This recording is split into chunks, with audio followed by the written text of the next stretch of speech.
We have lots to discuss here in today's video, including some NHL trade rumors around a variety of teams tonight, including the Toronto Maple Leafs and the Utah Mammoths, the Los Angeles Kings, as well as the Pittsburgh Penguins. Plus, we have an update on the future of Brendan Shanahan. Could he be back working with the team in the near future? And which teams are the most likely landing spots? Plus, we do want to take a look at a controversial ending to last night's Minnesota-Nashville game, which resulted in a goal being scored with the net off the moorings. I know the NHL counted it, but we want to take a look at why it counted and what our thoughts are in that situation. We have some milestones tonight, including 1,000 games for Nazem Kadri and a whole bunch of injury updates and news from the waiver wire coming up next. So welcome back to another video here at Top Shelf Hockey. As I mentioned, we have lots to discuss here in today's video. We'll kick things off first with news from the waiver wire. Yesterday, we seen that the Vancouver Canucks had Vitaly Kravtsov on waivers. We were not expecting him to be picked up because he was on unconditional waivers for the purpose of contract termination. Players are never picked up in that scenario, but it is have to go through the process so that he has cleared and the contract now is officially terminated. So the relationship between Kravtsov and the Canucks is over. He is free to sign back in the KHL.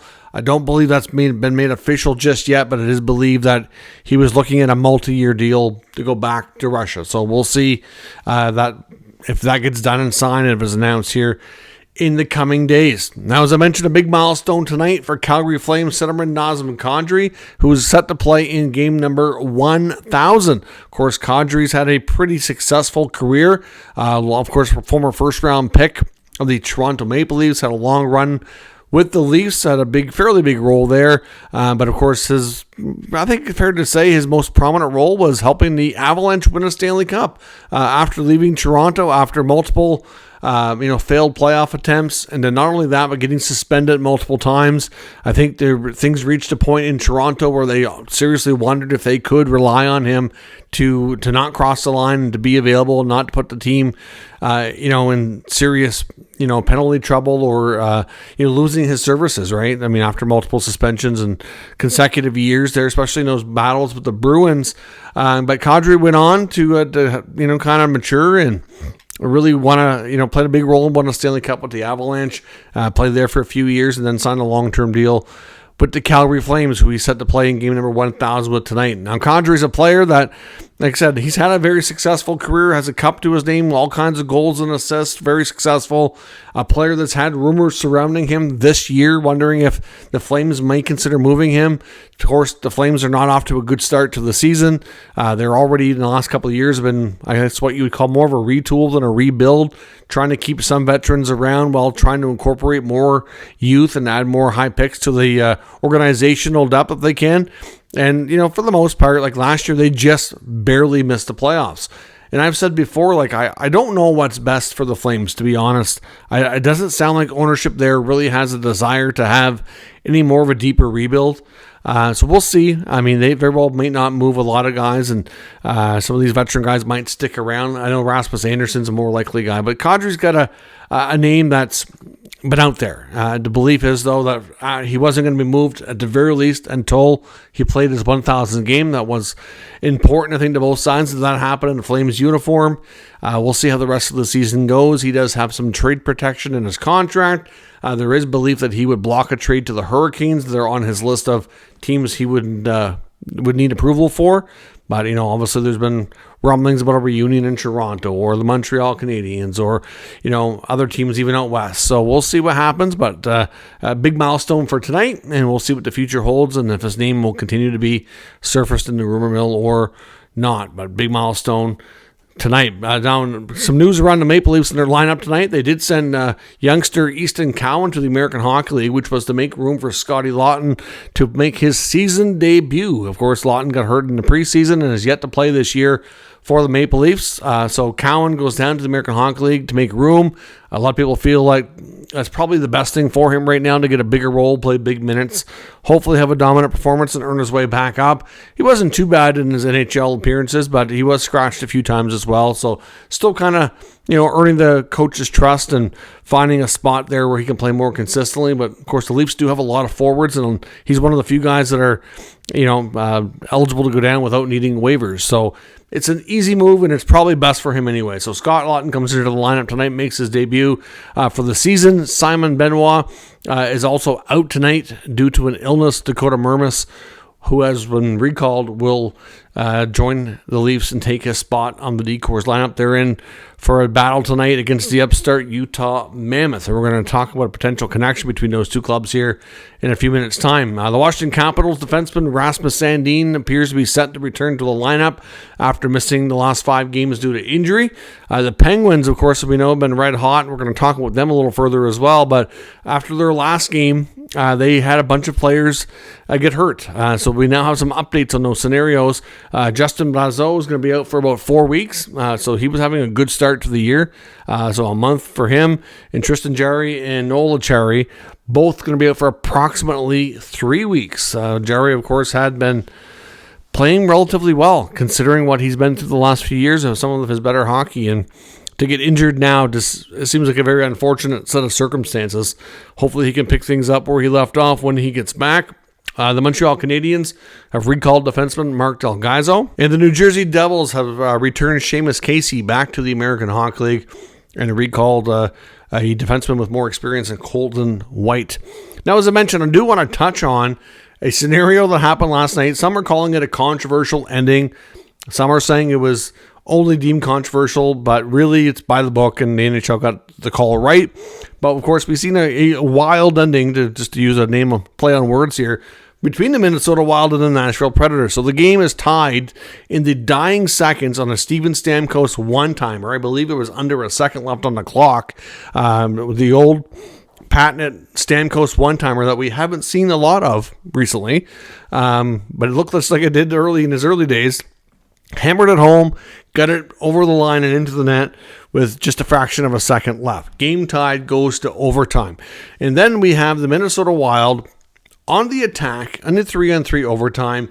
They're coming down, and Predators goaltender Justus Annunen looks like he bumps the net off its moorings on purpose. Now, we've seen some goalies do this before. It's not... they can be penalized, and in some cases, the goal can be allowed to count, which is what happened here last night. So essentially, they make a little passing play, and Noonan's got the bumps the net off, and then Marcus Johansson was the shooter. He originally hits the side of the net. So I know, like with the continuation of the play, if they feel like the goaltender or the defending team bumps the net off intentionally, the referees do have a right to say the play is allowed to finish. And if it goes in, we can count it as a good goal. It doesn't matter if the net's on. You see the crease, you know where the net would be. You can tell if it would go in or not. Now, the original shot, though, from Johansson hits like the outside of the post side of the net area. So that would not have gone in originally. Plus, the net was also kind of moving back. Like, I kind of wonder, to be honest, my honest opinion, if that net is not moving, does it even hit the side? Does it go in behind the net? We'll never know exactly, because obviously that's not what happened. But he was then allowed to get the rebound and bring it around and shoot it in, and then they called it a good goal, continuation of the play. The net was knocked off intentionally. So to me, I understand the rule. I don't have any problem with the rule. But with most rules, there is some level of interpretation to what some parts of it mean. And clearly, the Wild were okay with this because they won.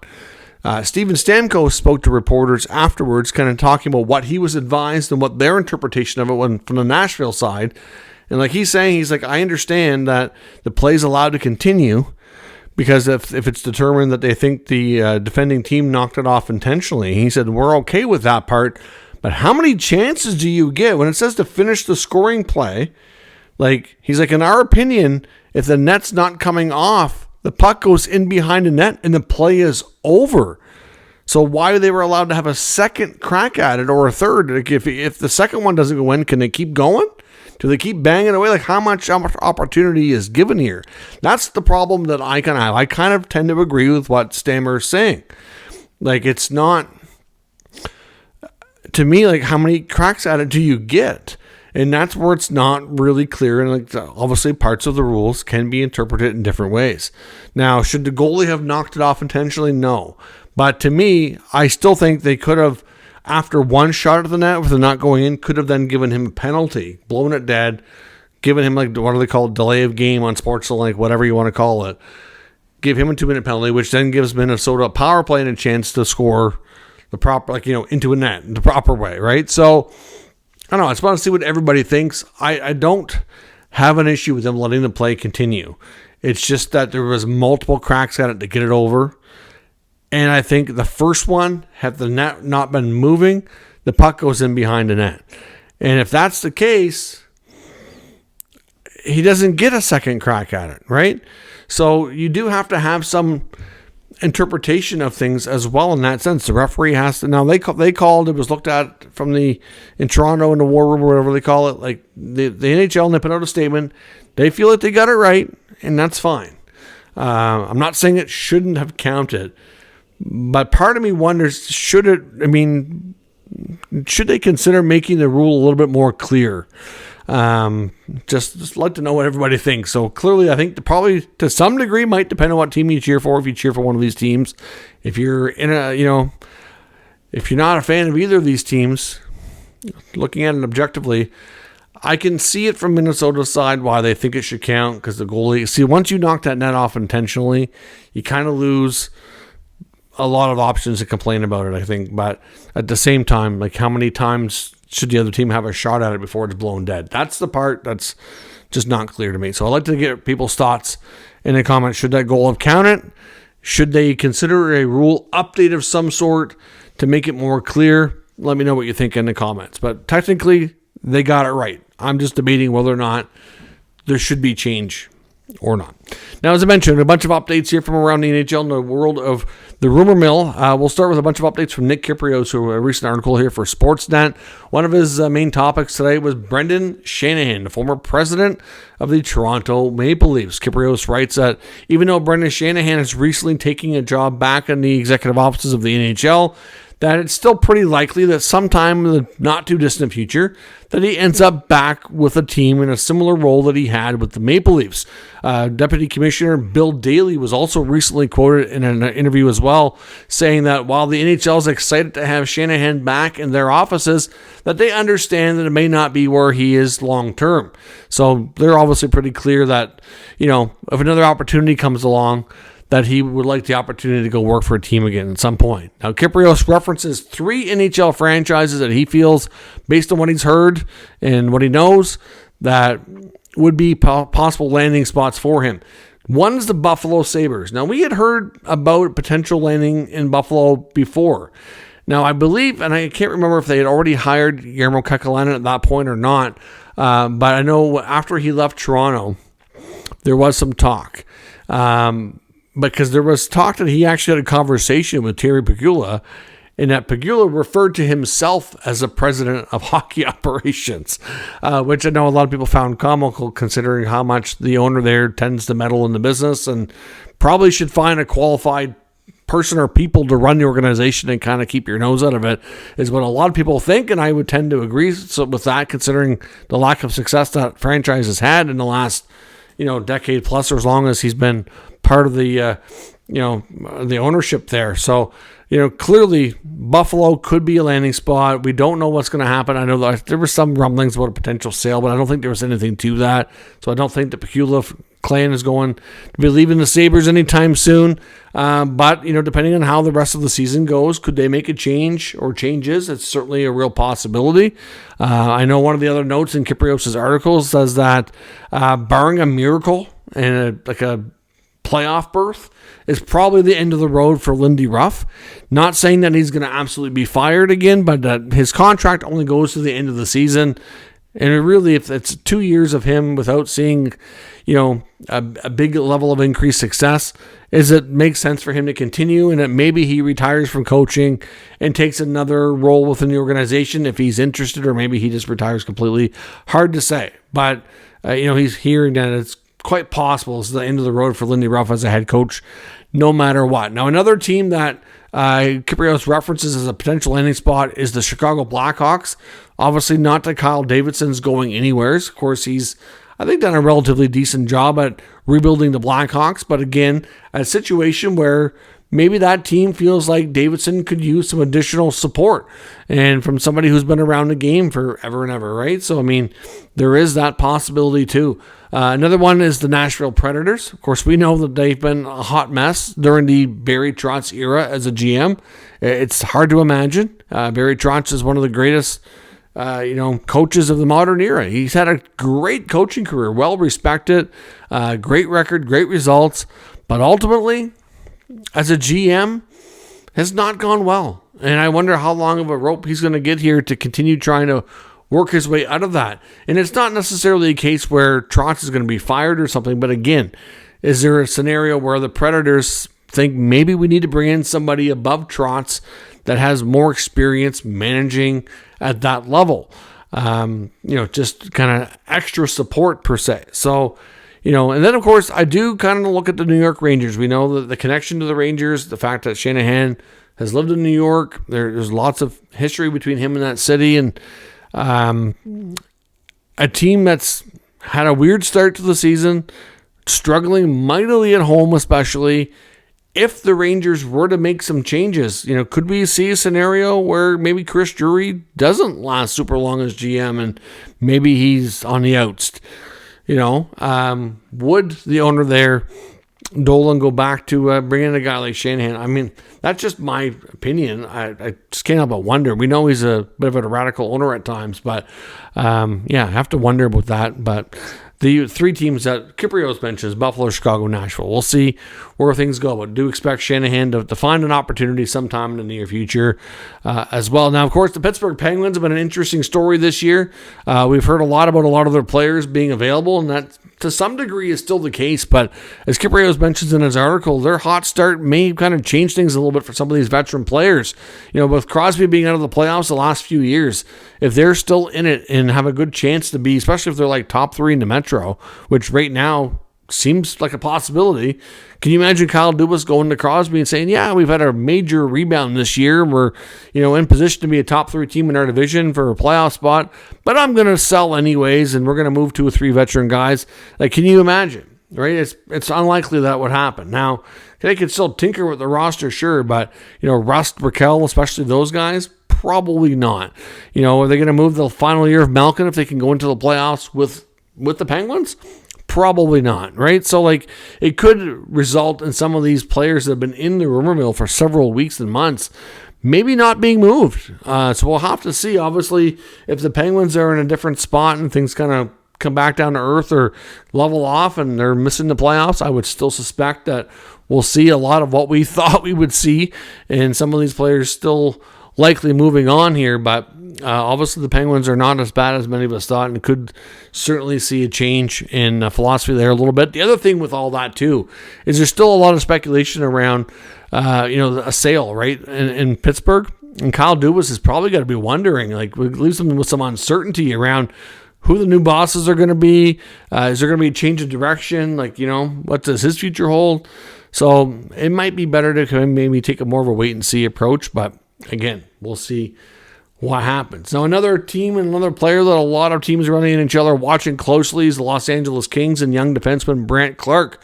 New article from Jimmy Murphy and RG.org suggesting that a lot of teams have reached out to the Kings, expressed interest, and are kind of keeping a close eye on this young defenseman. Now, he also cautions here in the article that the former first-rounder from 2021 is not a player that the Kings are out shopping right now. This is not a case of the Kings actively having him on the market.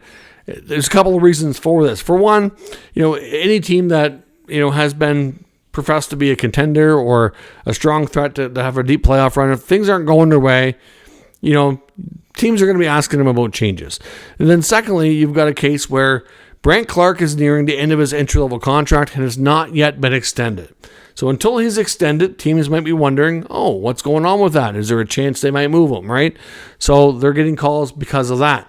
A big part of the reason why he's not extended right now is that they're still heavily focused on the future and contract extension of forward Adrian Kempe.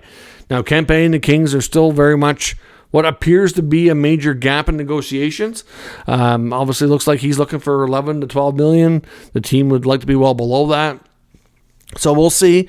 But as the gap in negotiations continues on between Kempe and the Kings, it just kind of makes that their focus is on other things right now. The other thing with all this is supposedly Ken Holland, the GM of the Kings, is also taking a little bit of a wait-and-see approach with Brandt Clarke, just to be able to truly get a better synopsis of what he's going to become and what his long-term projection is for them before they sign a long-term contract. So it sounds like they're not 100% sold he's going to be a big piece of the future, but yet if I had to, there's like the tipping meter, right? They're probably more likely tipping towards he's going to end up getting signed and probably be a bigger part. But if they don't like his development this year, if the team doesn't do well, maybe that changes things a little bit. So it's more of we think he's going to be a part of our future, but we're not sure.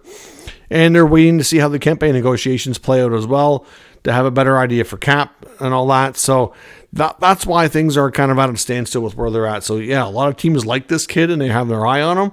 And you're probably going to hear his name mentioned in a variety of different rumors, but it's not that they're actively trying to move him. It's just that teams really like to get their hands on him more than anything else. Now, as I mentioned, we know the Maple Leafs are been in the market for revamping their forward group. We've seen them make moves in the offseason between Michelli and Joshua, and Nick Waugh comes over in a Marner deal. We knew it was going to be a different look without Mitch Marner. Trying to replace that offense is not going to be easy. It's supposed to be by committee. And so far, it hasn't been going the greatest. The Leafs haven't had a fantastic start to the year, but at the end of the day, they're still getting points enough that it's, they're an okay spot. But they do, like a lot of teams right now, they kind of need to get things figured out before they can kind of have a chance to really secure themselves in a better standings position. Now, adding a top six forward is not going to be easy to do, especially with the lack of assets they have, but a variety of names have kind of surfaced out there that they could be targeting. One that came up in a conversation between the Daily Faceoff's Nick Alberga and Jordan Schmaltz, who's on a podcast, former NHL player. Of course, Jordan Schmaltz is the brother to Nick Schmaltz. Didn't come out and say it exclusively, but was kind of hinting at the fact that his brother Nick might be a really good fit there. We know that Nick Schmaltz and the Utah Mammoth, who like I said are coincidentally playing the Maple Leafs tonight, have had not so great contract negotiations to extend his deal. At this point in time, there was pretty close to Schmaltz being traded. There's been reports from the fourth period and Dave Pagnotta that the Utah Mammoth and the camp for Nick Schmaltz, they had a lot of talks in the summer, didn't go well, and it reached a point that Schmaltz's camp actually gave them a list of teams that he would consider signing an extension with, and said, maybe you should trade with these teams. I would consider going there. And at this point, Schmaltz has had a phenomenal start to the year. He's like contract year. Nick Schmaltz is on fire. So clearly, is it possible Utah's having second thoughts here? Maybe it's possible. I mean, with that kind of production at this point, it would kind of hurt them to trade him. At the same time, the team is playing extremely well. Don't really want to, subtract per se. So it's not going to be an easy thing to manage right now, considering how well he's playing. But certainly somebody who can play on the right side, be a playmaking type of winger, and can kind of skate with Matthews and kind of be the distributor that, he's not going to be Mitch Marner 2.0, but he's got more of that skill set than a lot of guys that could play with him as options that they could look at picking up. So in the fact that he's only 1 year away from being a free agent, obviously they could consider negotiating a new deal. It's a player to me that would make a lot of sense. The problem is what would they offer Utah for a trade? I mean, at this point, considering how well he's playing, the points he's putting up, I just can't imagine that the asking price would be very low. It's going to be a massive asking price. It seems like guys like Easton Cowan are off limits for the Leafs. There is young defenseman Ben Danford, who's somebody who might be more likely to be moved. But again, what else are you going to offer Utah? Getting a package together to intrigue them to pull the trigger on a Schmaltz trade is not going to be easy. So as much as I do agree that he would be a great fit, and I think maybe there's something to that. I mean, obviously, I would think Nick Schmaltz's brother would have an idea what's going on behind the scenes. Not to say that he's, foregone conclusion to be leaving Utah. Like I said, with the start he's had, they have to be taking another look at this and going, oh, wow, maybe we should reconsider. But, I just don't. The problem here is, what are the Maple Leafs going to offer? I don't think a Nick Robertson, Ben Danford, and a future pick is going to get it done. What are the assets that they would have to throw in? I just don't know that, they're not going to want to move. Obviously Matthews, Nylander, Nyes are off limits. Is there a possibility they would consider a goaltender? I don't know. I know there's been some rumblings about Utah, long-term goaltending. Vemelka's been playing well, but it's just a little bit questionable. I just don't know what that would look like. But is the fit there? Yes. Is it a player they should probably keep an eye on? Sure. But interesting to see how it could play out. Let me know your thoughts. Can the Leafs pull off that kind of move? Would he be a good fit? What would it take in a trade package to make it work? And we'll talk about it further in the comments. If you're new to the channel, make sure you subscribe and stick around. We'll keep you up to date with all the news, rumors, and analysis of all 32 NHL teams. Thanks for watching. I'll catch you next time.